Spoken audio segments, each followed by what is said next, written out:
So my background, in brief, I'll talk a little bit about Zip2 and PayPal, and then mostly about space and what we're doing in space. So I originally came out to California to do energy physics at Stanford, actually, and ended up putting, this is in '95, and ended up putting that on hold to start Zip2. Zip2, I'll tell you a little bit about the thought process of exactly what happened there. In '95, it wasn't at all clear that the internet was going to be a big commercial thing. In fact, most of the venture capitalists that I talked to hadn't even heard of the internet, which sounds bizarre, on Sand Hill Road. But I wanted to do something in the internet. I thought it would be a pretty huge thing, and I thought it was one of those things that only came along once in a very long while. So I got a deferment at Stanford, and thought I'd give it a couple of quarters. If it didn't work out, which I thought it probably wouldn't, then I'd come back to school. Actually, when I talked to my professor and I told him this, he said, "Well, I don't think you'll be coming back." And that was the last conversation I had with him. So, but there weren't a lot of ways to get. The only way to get involved with the internet in '95 that I could think of was to start a company, because there weren't a lot of companies to go and work for, apart from Netscape, maybe one or two others. So, and then I didn't have any money, so I thought, well, we've got to make something that's going to return money very, very quickly. So we thought, well, the media industry would need help converting its content from a print media to electronic, and they clearly had money. So if we could find a way to help them move their media to the internet, that would be an obvious way of generating revenue. There was no advertising revenue on the internet at the time. So, and that was really the basis of Zip2. And we ended up building quite a bit of software for the media industry, primarily the print media industry. So we had as investors and customers Hearst Corporation, Knight Ridder, most of the major US print publishers. We built that up, and then we had the opportunity to sell to Compaq in early '99, and basically took that offer. It was for a little over $300 million in cash, and that's a currency I highly recommend. We had that, but I wanted to do something more after Zip2. So post the sale, in fact, immediately post the sale, I didn't really take any time off. I was trying to think of where were the opportunities this is in early '99, where the opportunities remained in the internet. And it seemed to me that there hadn't been a lot of innovation in the financial services sector. And when you think about it, money is low bandwidth. You don't need some sort of big infrastructure improvement to do things with it. It's really just an entry in the database. The paper form of money is really only a small percentage of all the money that's out there. So it should lend itself to innovation on the internet. So we thought of a couple of different things we could do. One of the things was to combine all of somebody's financial services needs into one website. So you could have banking, brokerage, insurance, and all sorts of things in one place. And that was actually quite a difficult problem to solve. But we solved most of the issues associated with that. And then we had a little feature which took us about a day. That was the ability to email money from one customer to another. So you could type in an email address, or actually any unique identifier, and transfer funds, or conceivably stocks or mutual funds or whatever, from one account holder to another. And if you try to transfer money to somebody who didn't have an account in the system, it would then forward an email to them saying, "Hey, why don't you sign up and open an account?" So, and whenever we demonstrate these two sets of features, we'd say, well, this is a feature that took us a lot of effort to do, and look how you can see your bank statement and your mutual funds and your insurance and all that. It's all on one page, and look how convenient that is. And people would go, well, ho-hum. And then we'd say, and by the way, we have this feature where you can enter somebody's email address and transfers funds. And they go, wow. So we we're like, okay. So we focused the company's business on email payments.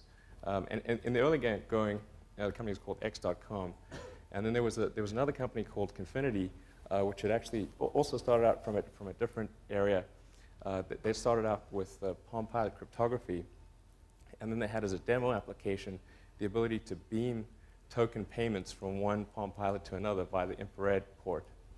And then they had a website, which was called PayPal, where you would reconcile the beamed payments. And what they found was that the website portion was actually far more interesting to people than Palm Pilot cryptography was. So they started leading their business in that direction. And then in basically early 2000, X.com acquired Confinity, and then about a year later, we ended up changing the company's name to PayPal. But PayPal is really a case of where the whole viral marketing, it's really a perfect case example of viral marketing, like Hotmail was, where one customer would essentially act as a salesperson for you for bringing in other customers. So they would send money to a friend and essentially recruit that friend into the network. And so you had this exponential growth. The more customers you had, the faster it grew. So it was like bacteria in a petri dish. You know, it just goes like, there's this S curve. And in fact, I ran PayPal for about the first 2 years of its existence.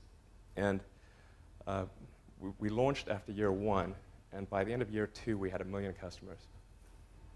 So it gives you it gives you a sense for how fast things grow in that scenario. And we didn't have a sales force. We actually didn't have a VP of sales. We didn't have a VP of marketing. And we didn't spend any money on advertising. About February of last year, for those, some of you are probably following it, in February of last year, PayPal went public. And I think we were the only internet company to go public in the first part of last year. It went off reasonably well. Although I think we had more SEC rewrites than any company I can imagine. Like we set a record on SEC rewrites. This was right around the Enron time and when there was all sorts of corporate scandals, so they put us through the ringer. And then shortly thereafter, in about June, July, we struck a deal with eBay to sell a company to eBay. For about $4.5 billion. But that was when eBay's stock price was about $55, and they hadn't split. So I guess in today's dollars, we're about $3 billion. So that worked out pretty well. In the first part of last year, I've been doing just some background research on space, and well, let me talk a bit about that. So, essentially, I was trying to figure out why we had not made more progress since Apollo. In the 60s, we went from basically nothing, not being able to put anyone into space, to putting people on the moon, and developing all the technology from scratch to do that. And yet, in the 70s and the 80s and the 90s, we've kind of gone sideways, and we're currently in a situation where we can't even put a person into low Earth orbit. And that doesn't really gel with all of the other technology sectors out there. The computer that you could have bought in the early 70s, would have filled this room and had less computing power than your cell phone. And so just about every sector of technology has improved. Why has this not improved? So I started looking into that. Initially I thought, well, perhaps it's a question of funding, and that funding can be garnered by really marshalling public support. So I thought, well, one way to get the public excited about space would be to do maybe a privately funded robotic space mission to Mars. And so we figured out a mission that would cost about $15 to $20 million, which isn't a lot of money, but it's about a tenth of what a low-cost NASA mission would be. And the idea was called Mars Oasis, where we'd put a small robotic lander on the surface of Mars with seeds in dehydrated nutrient gel that would hydrate upon landing, and you'd have plants growing in a Martian radiation and gravity conditions. And you'd also be maintaining essentially a life support system on the surface of Mars. And this would be interesting to the public because they tend to respond to precedents and superlatives. And this would be the furthest that life's ever traveled and the first life on Mars, so pretty significant. And then when I started looking at launch vehicles, the lowest cost vehicle in the US is Boeing's Delta II, which costs about $50 million. And that's a bit steep, what we were trying to do. So I made 3 visits to Moscow, to Russia, to look at buying a Russian launch. It's actually pretty interesting going to Moscow to negotiate for a refurbished ICBM. If on the range of interesting experiences, that's pretty far out there. But we actually did get to a deal, but there were so many complications associated with the deal that I wasn't comfortable with the risks associated with it. So when I got back from the 3rd trip, I thought, well, why is it the Russians can build these low-cost launch vehicles? Because it's not like we drive Russian cars, fly Russian planes, or have Russian kitchen appliances. And when's the last time you bought something Russian that wasn't vodka? So I think the US is a pretty competitive place, and we should be able to build a cost-efficient launch vehicle. So I put together a feasibility study which consisted of engineers that have been involved with all the major launch vehicle developments over the last 3 decades. And we iterated over a number of Saturdays in the beginning of last year to figure out, well, what would be the smartest way to approach this problem of not just launch cost, but also launch reliability. And we came up with a default design. And that actually, sort of fortunate timing, that feasibility study finished up right around the time that we agreed to sell PayPal to eBay. So coincident with that sale, I moved down to LA, where there's actually the biggest concentration of aerospace industry in the world. It's actually the biggest industry in Southern California, much bigger than entertainment or anything else. I was living in Palo Alto for about 9 years before that. So, just to talk a little broadly about space and where things are today. Obviously, US government manned exploration is not in a great place. We've got the 3 remaining shuttles are grounded. It looks like first flight might only be a year from now, if that.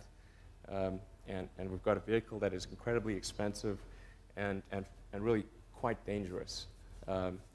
It's, for reasons mentioned there, it's got a side-mounted crew compartment, so if there's an explosion, that's basically instant death.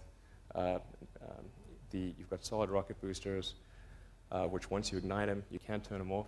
And there's something fundamentally dangerous about premixing your fuel and oxidizer, I think.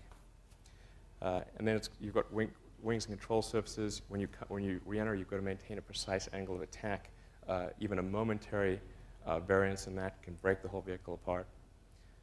So, and then of course it's got no escape system. So if anything does go wrong, you're toast. And you've got a cost that is really pretty hard to fathom.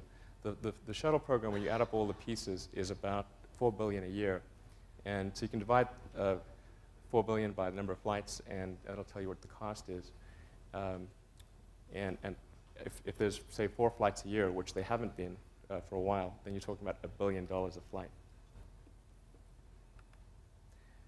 The plans for the immediate future are obviously we've got to continue building the space station. So we're going to keep flying the shuttle, but I think it's probably going to be the minimum number of shuttle flights that we need to launch.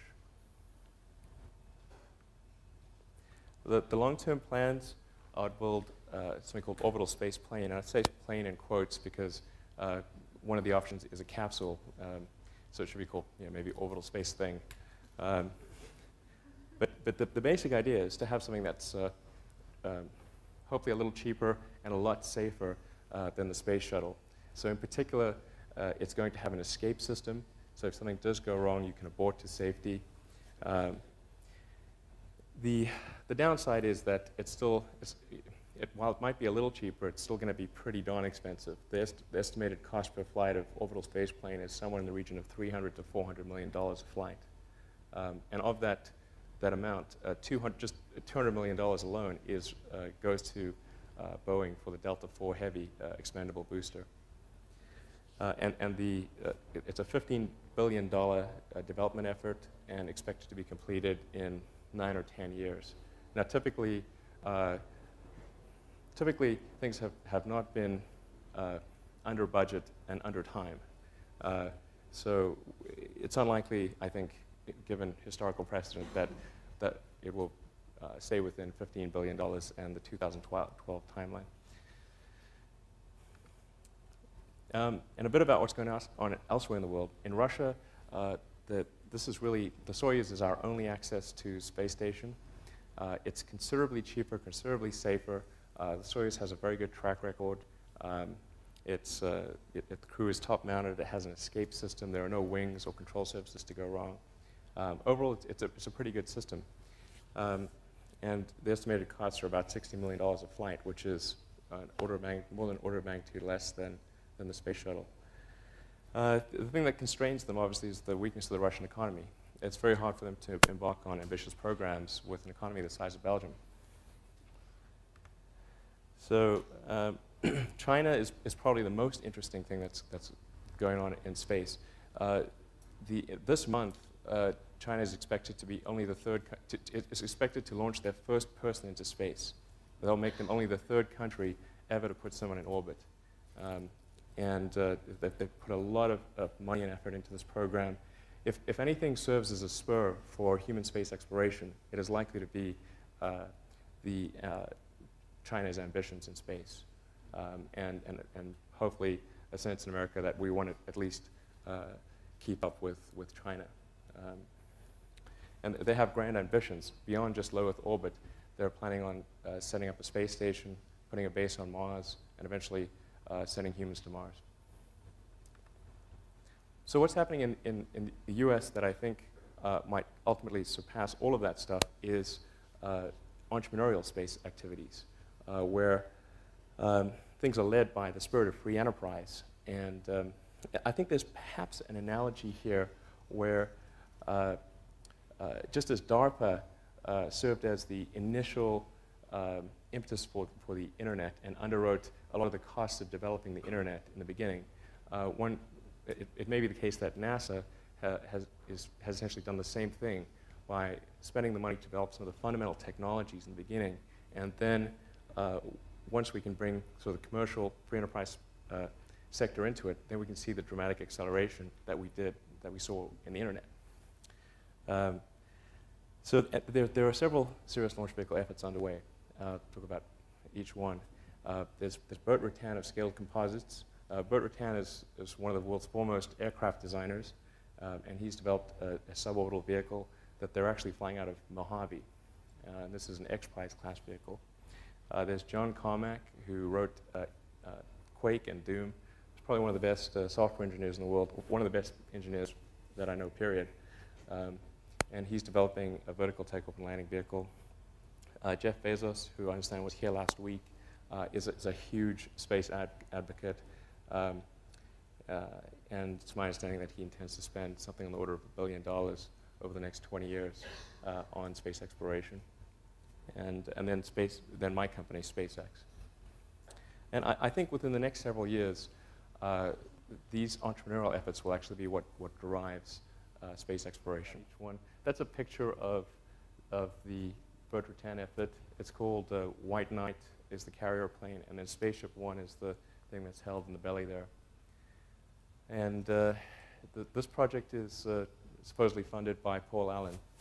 So there's quite a lot of capital also, I should make that point, quite a lot of capital that's sort of entering this entrepreneurial space sector as well. The only drawback, I think, of this architecture is that it's not really scalable for something that would get to orbit. This is pretty good for suborbital, but I think the architecture would need to change for an orbital vehicle. And there's John Carmack's effort. He's a little irreverent. This is from his website. His vehicle is a vertical takeoff and landing vehicle. He's made really incredible progress for somebody who has no background in aerospace engineering and is also kind of doing it all himself with him and like 3 buddies. And I think they will make something that works. Actually, if you can check out their website, Armadillo Aerospace, it's pretty interesting stuff. But in order to get to orbit, this would require a substantial improvement in the mass efficiency and the engine efficiency, and probably be a 2-stage vehicle. Jeff Bezos, who I'm sure almost everyone here is aware of. He is a pretty huge fan of space. In fact, his high school valedictorian speech was about the necessity of humanity expanding to other planets. So it's pretty important to him, from what I understand. This is our effort. We're spending quite a bit more than the 3 prior entities that I mentioned. In some cases, probably an order of magnitude more, because what we're doing is really an order of magnitude more difficult. We're building an orbital launch vehicle. It's a 2-stage, very high efficiency engines, very high mass efficiency launch vehicle. And it's targeted to the satellite delivery market. So our approach is really to make this a solid, sound business. And so I've predicated the strategic plan on a known market, something that we know for a fact exists, which is the need to put small to medium-sized satellites into orbit. And so that's what we're going after initially. And then with that as kind of a revenue base, we will move into the human transportation market. So the long-term aims of the company are definitely in human transportation. But I think the smart strategy is to first go for cargo delivery, essentially, satellite delivery. And our eventual upgrade path is to build the successor to Saturn V, build a super heavy lift vehicle that could be used for setting up a moon base or doing a Mars mission. That would be the holy grail objective. On the upper right there, you can see a test firing of our engine. And on the lower right, you can see our first stage tank. This is an engine test of our main engine, which is called Merlin.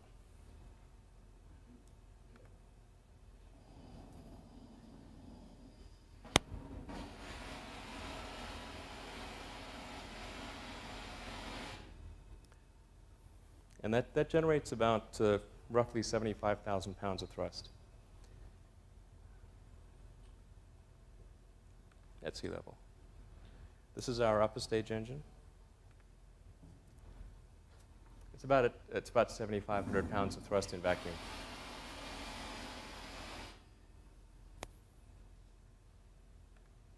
And this is an accelerated version of our launch sequence.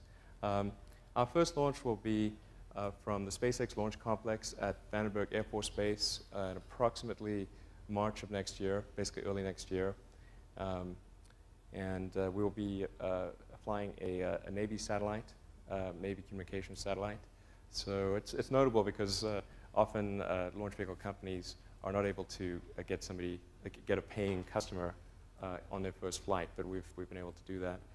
This is also the Falcon development at SpaceX is the fastest launch vehicle development in history, including wartime.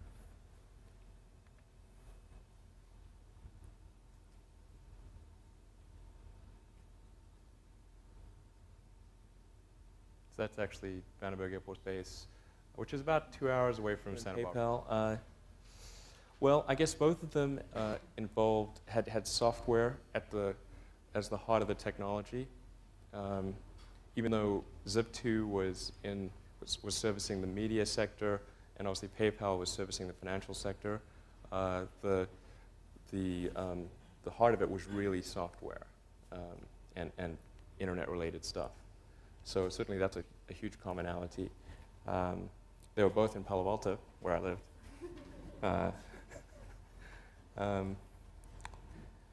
I think we took a similar approach to building both companies, which was to have a small group of very talented people and keep it small. I think PayPal had at its height probably 30 engineers for a system that's, I would say, is more sophisticated than the Federal Reserve clearing system. I'm pretty sure it is, actually, because the Federal Reserve clearing system sucks. So what else is there? It generally, I think the way both Zip2 and PayPal operated was really your canonical Silicon Valley startup. Pretty flat hierarchy. Everybody had a roughly similar cube, and anyone could talk to anyone. We had a philosophy of best idea wins, as opposed to the person proposing the idea winning because they are who they are. Even though there were times when I thought that should have been the way it goes.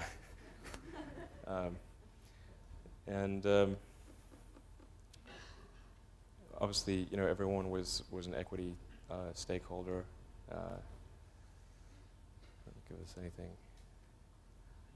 If there were two paths that, let's say we had to choose to do one thing or the other, and one wasn't obviously better than the other, then rather than spend a lot of time trying to figure out which one was slightly better, we would just pick one and do it.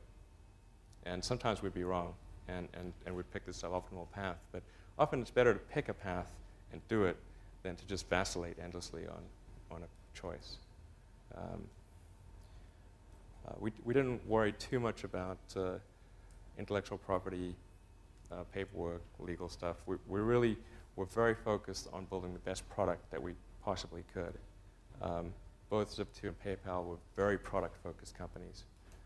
We're just incredibly obsessive about how do we build something that is really going to be the best possible customer experience. And that was a far more effective selling tool than having a giant sales force or thinking of marketing gimmicks or 12-step processes or whatever. Friendster, certainly, the essence of viral marketing is, do you have something that one customer is going to sell another customer without you having to do anything? There are lots of instances of that. Friendster might be one. Obviously, Hotmail was one. PayPal was one. eBay was one. And in a situation like that, going back to what I said about product matters incredibly, because if you're going to recommend something to somebody, you've got to really love the product experience. Otherwise, you're not going to recommend it, because you don't want to burn your friend. Entering the space industry, well, it is a very complicated regulatory structure. As you might imagine, when somebody tries to build an orbital launch vehicle, which is not really all that distinguishable from an ICBM, there's a lot of regulation.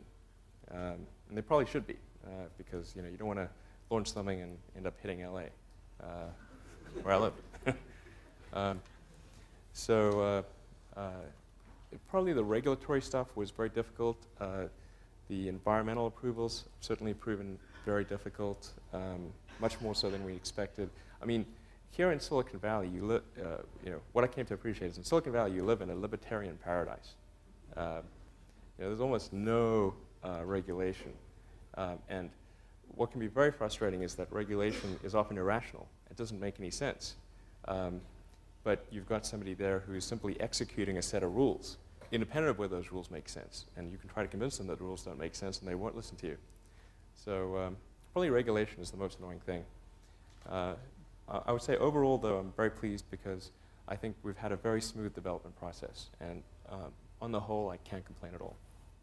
So, something into space. Well, let me tell you what makes a rocket hard. The energy and the velocity required to get into orbit is so substantial that compared to, say, a car or even a plane, you have almost no margin to play with. Typically, a launch vehicle will get about 2% of its liftoff mass to orbit.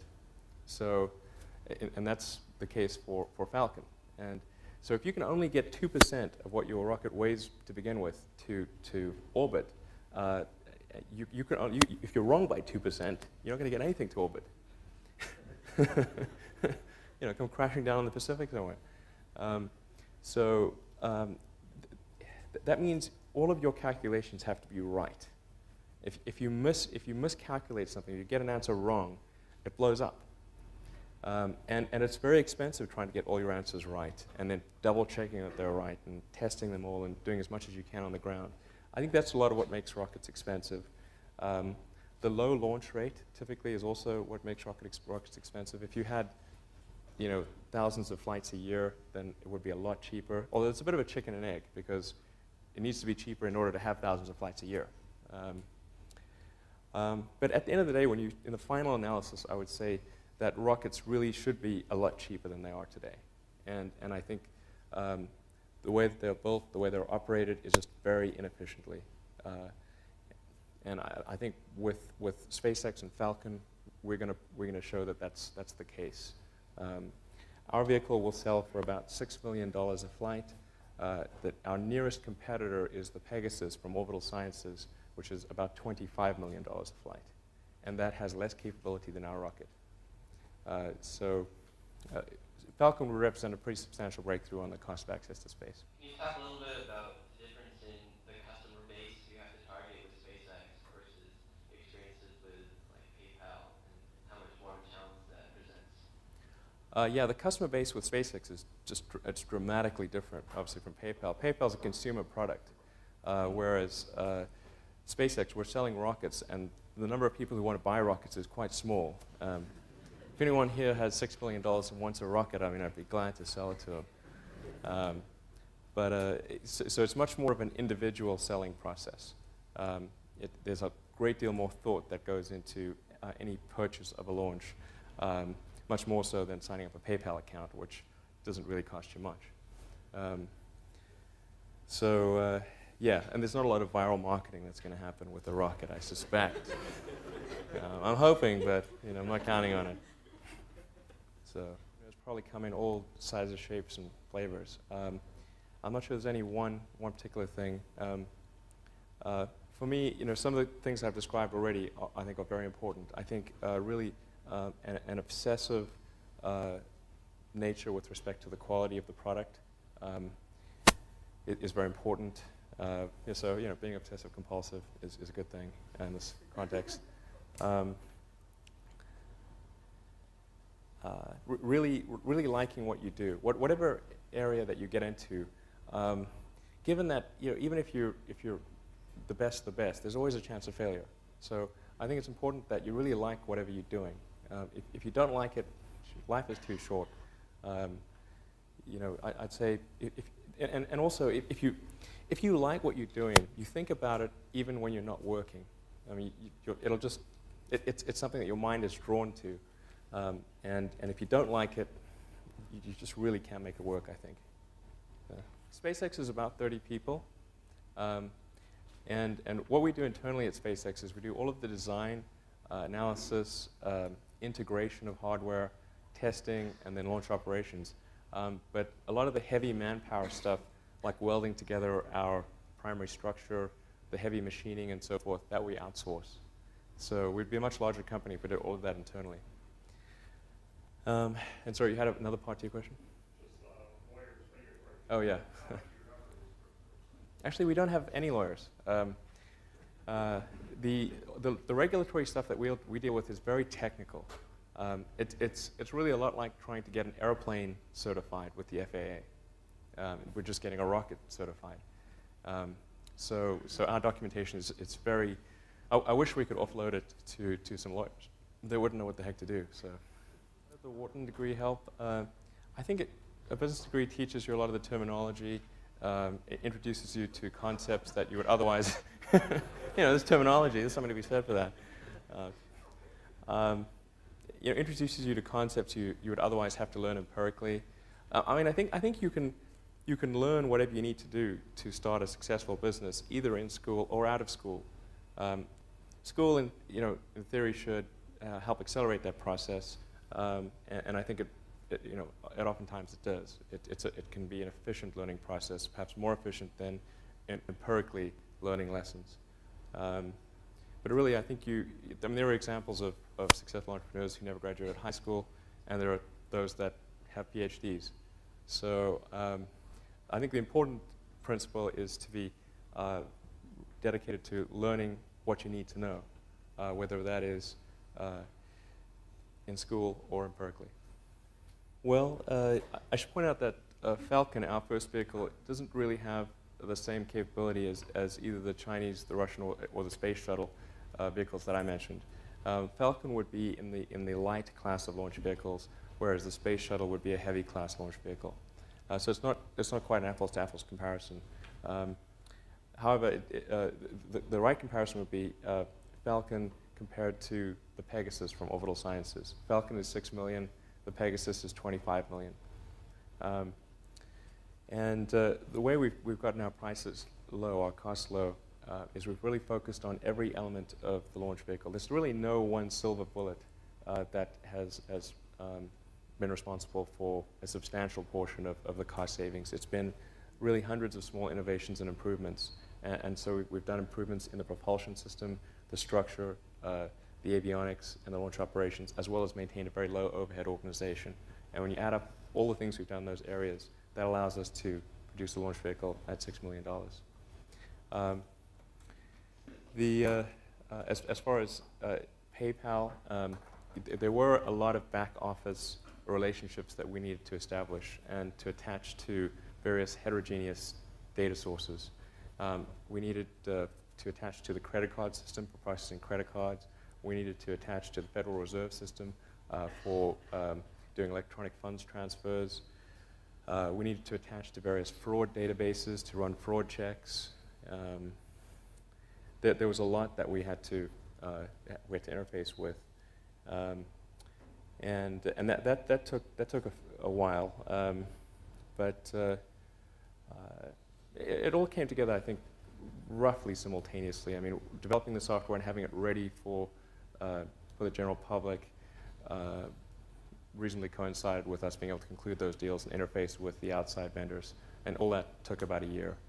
I think one thing that's important is to try not to serialize dependencies. So if you can put as many elements in parallel as possible, a lot of things have a gestation period, and there's really nothing you can do to accelerate. I mean, it's very hard to accelerate that gestation period. So if you can sort of have all those things gestating in parallel, then that is one way to substantially accelerate your timeline. I think people tend to serialize things too much. On the PayPal system, although nothing that ever actually mattered. So patents are mostly useful in a defensive situation rather than offensive. It can be very difficult to actually offensively prosecute a patent. So I think in certain industries, like pharmaceuticals and so forth, patents can be incredibly important.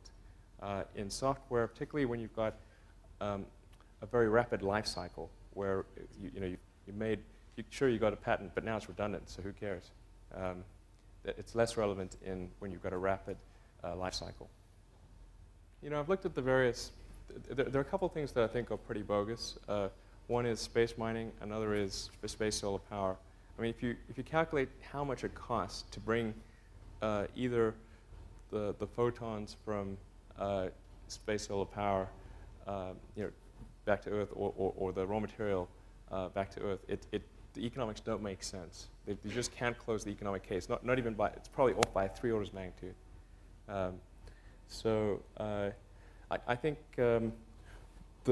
probably the biggest thing that could happen is if we decide to establish a base on the Moon or a base on Mars, and particularly if we attempt to make a self-sustaining base, self-sustaining civilization on the Moon or Mars, that is enormous opportunity on probably the $1 trillion level, because then you have basically interplanetary commerce going on.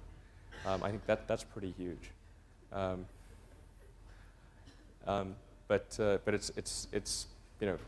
it's not going to be space solar power. It's not going to be space mining, I think. So let's see. The government, who knows? Maybe we're being spied upon. I don't know. But certainly, there are some restrictions which are really annoying, such as the fact we're only allowed to employ people who have at least a green card or are a citizen of the U.S. We're not allowed to employ anyone who does not have permanent residency in the U.S. Basically, if they can't throw you in jail, they won't let you work on rocket stuff. If we talk to any foreign nationals, we need a technology transfer agreement or something like that from the State Department. So our second launch is actually a non-U.S. governmental launch, and it's taken us 6 months to get the State Department approval just to engage in a contract discussion with them. So that is problematic. I had several offers, actually, from a number of different entities for PayPal. And in fact, the closer we got to IPO, the more offers we got. But we always felt that those undervalued the company. And subsequently, when we went public, I think the public markets kind of indicated the value of the company. So I think that's one of the good things about the public markets is that they're an objective valuer of companies. When you're a private company, it's very hard to say how much you're worth because you have to basically think of some metric. You know, are you going to go off a multiple of future earnings? Are you going to go off something off revenue? What are your comparables going to be? There are all sorts of questions. It's really up for debate what sort of value your company is. When you're public, it's whatever the market says you're worth. That's what you're worth. So I think eBay made a number of offers prior to going public that were substantially below our the value once we went post-public, and that kind of cleared up the disagreement, and then we sold them. What else? There was actually, you had a second part to the question? I was wondering if you were concerned that eBay's current solution was going to gain traction, so they didn't need another solution. Yeah, eBay had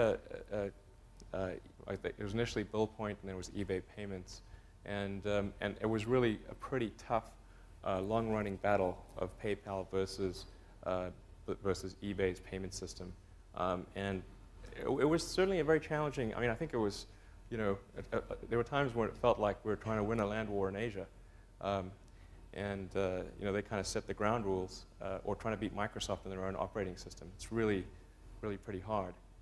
That took a lot of our effort to actually beat eBay on their own system. And that one of the long-term risks, certainly for the company, was that eBay would one day prevail.